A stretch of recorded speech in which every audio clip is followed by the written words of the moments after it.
there, my name is Belinda Dubston and welcome to our weekly I Ching overview this week for the week commencing the 30th of May 2022. So here on I Ching Cafe, we work every week and every month with asking the I Ching the same question. What should we focus on this week or this month? And this last weekly overview of May, as we kind of dribble from May into June, we ask what should we pay attention to this week. So before we get into the very interesting and bountiful hexagrams for this week, let's just do a quick recap on last week. We had creative, new beginnings, energy, force, things beginning, doors opening, and of course, lots and lots of pressure. I felt like I spent the whole week doing the Home Alone face. Just trying to deal with all the things that were popping out, that were needing attention, and the many doors on old cycles that did indeed close off and new ones pop open. So I affirm for you, you had the same experience, less Home Alone, more yay energy, and tapping into that wonderful new beginning, this new creative energy that was bursting forth into our lives, into our businesses this past week. So what closed? What door popped open? What pivot point did you go through this week? And how did you handle the pressure? Did you lose your sense of unity a little bit? Or did you manage to focus your energy and ratchet up, deal with the pressure, build up the foundations and stabilize your focus for the week ahead? Please do share a comment. It'd be great to hear from you. So let's have a look then at this week. What are we being asked to pay attention to? And we have two wonderful hexagrams to work with this week. So exciting. Our first hexagram for this week is hexagram 50, the cauldron. So I'm currently reading with my youngster, Macbeth.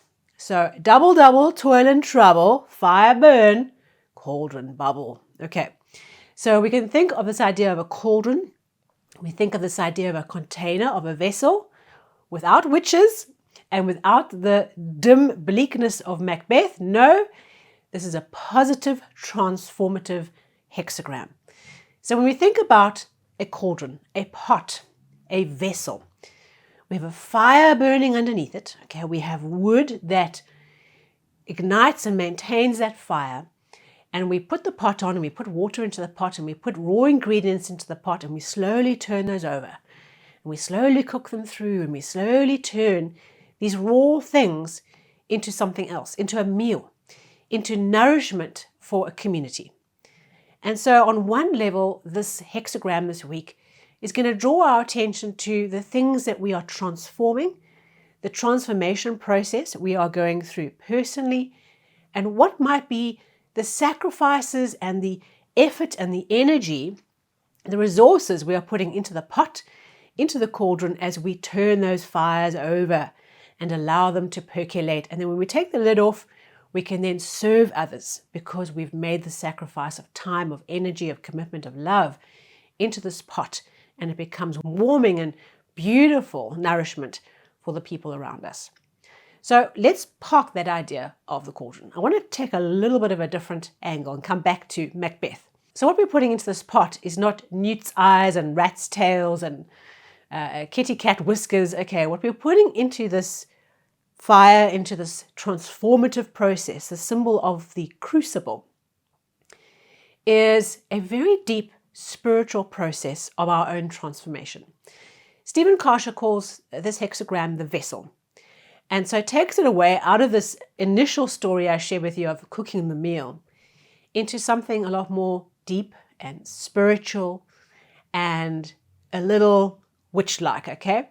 So we are putting in our little spells into this pot and we're letting the spells do their work and we're letting the spells transform.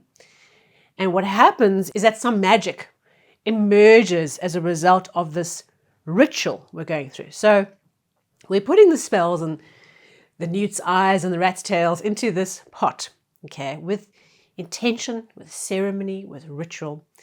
And what emerges is some kind of manifestation, the outcome of the spell. And so when we think of this alchemical story, this alchemical understanding of this hexagram, what we're seeing the ingredients that come, the magical incantations, as it were, that are going into this pot that together percolate and create this transformative manifestation of some kind. So I want you to think about this vessel, this cauldron, from two angles. What is the vessel that you are working towards? So is your business the vessel, the mechanism to achieve a magical outcome, a manifestation outcome? Is the vessel your community? Is your vessel some kind of personal project? What is the symbol of the sacred vessel that you are putting all your magical incantations into, your secret sources into, and working towards this manifestation? And then also think that you are a magical vessel. Okay, so we're taking it quite a few notches down this week, thinking about, on a deeper level, you as a sacred vessel. What are the sacred incantations, the newt's eyes and all kinds of the magical things, all right, that you are putting into your cauldron, into you, to create this magical transformation, to create some kind of manifestation? And so a deeper level of this hexagram calls us to think symbolically about what it is we're doing. What are we cooking? What are we transforming? What is the spiritual substance, the manifestation that we are working towards? And does that manifestation serve the tribe? Does it provide nourishment to the community? Can we serve others through it? So quite a lot of interesting, deeper things for us to reflect on this week. So you might find literally what is the outward process of this cauldron, of the symbol of the thing that you are using to feed people. Okay, symbolically. There's attention and focus that we are getting and we can do this week. And then perhaps we can take that deeper. Perhaps we can think about ourselves as a sacred vessel. And we can ask ourselves some questions. What are the spells we are putting into the pot? Okay. Is it negativity? Is it a depressive view in the world? Is it, oh, I'm just surviving? Is it a wonderful creation of positive thought, of potential, of the vision that you hold, the manifestation that you are working towards in your society, in your world, in your place, in the space within which you move? So what are the spells you are putting in? And if we really do some work in thinking around the words we keep on saying, we are casting spells all the time. Okay, so what spells are we casting? We don't want newt's eyes and rat's tails. We don't want the three witches. We want powerful manifestation of light, of hope, of creative potential, of goodness, the highest that humanity is possible of, the highest that you are capable of.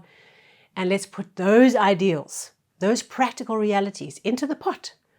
Let's manifest them. Let's turn them over. Let's keep that fire burning to allow this transformative process to bring us something important this week.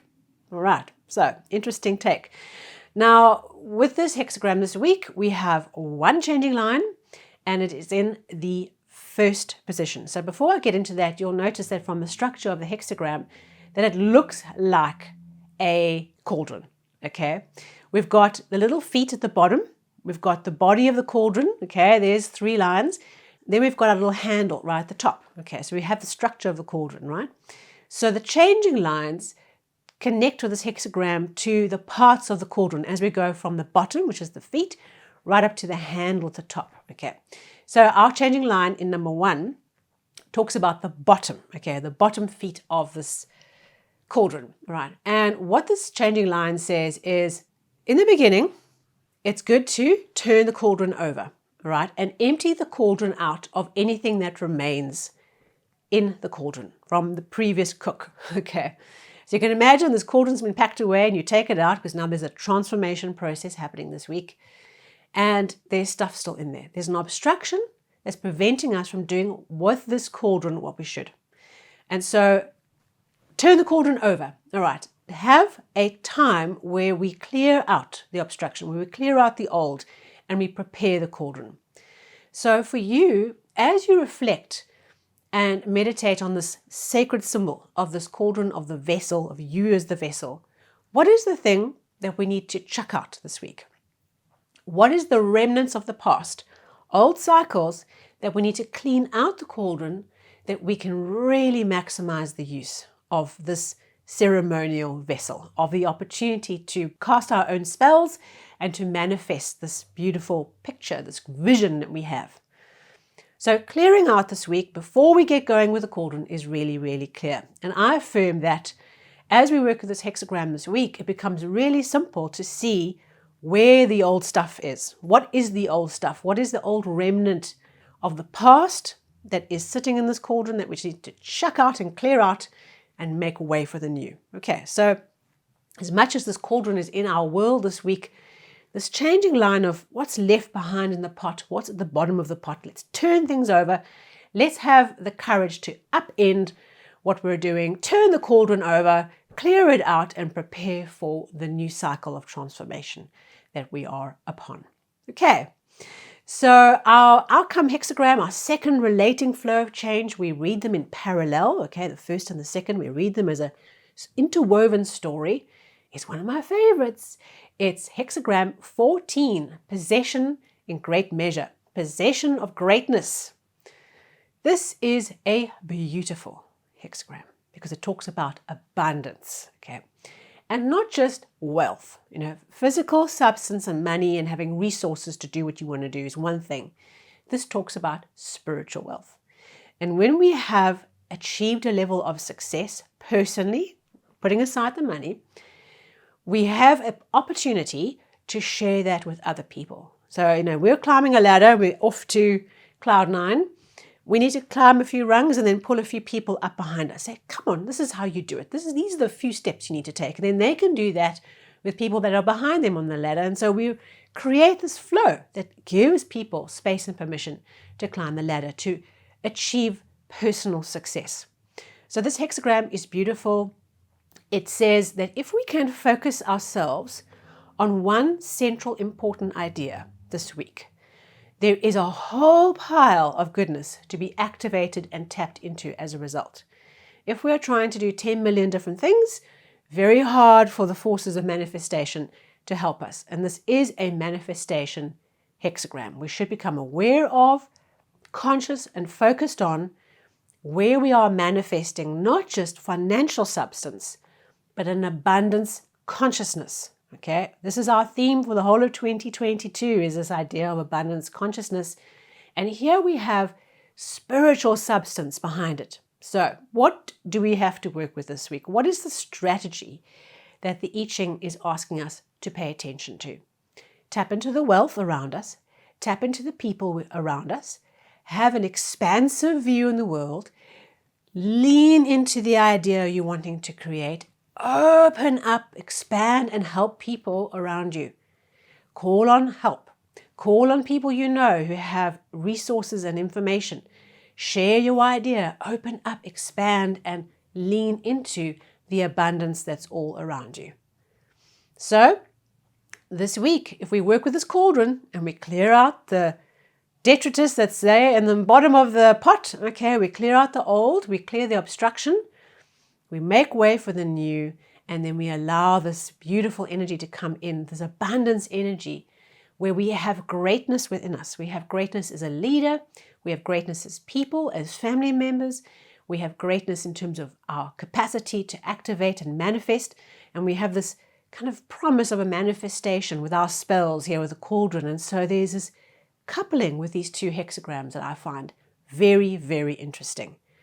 So keep your eyes and your heart open for the abundance walking around you and available to you, not just in terms of physical substance, but spiritual wealth and the ability for us to pass that on to others, to keep that flame burning, to pass the torch. When we light someone else's candle, we are as bright as they are. We don't lose anything. All we do is we make more brightness. Okay, win-win. So fascinating week. I really look forward to walking this week with you.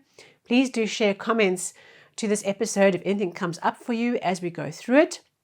And I look forward to seeing who are going to be the winners of the May giveaway, the 4 tutorial slots that I'll be drawing at the end of May. Very exciting. Looking forward to that very much. Other than that, please like, share, and subscribe. And if you're on YouTube, there's a little bell when you subscribe. Click on the bell, and what that does, it means that as the episodes come in, they come into your app and they let you know that they've arrived.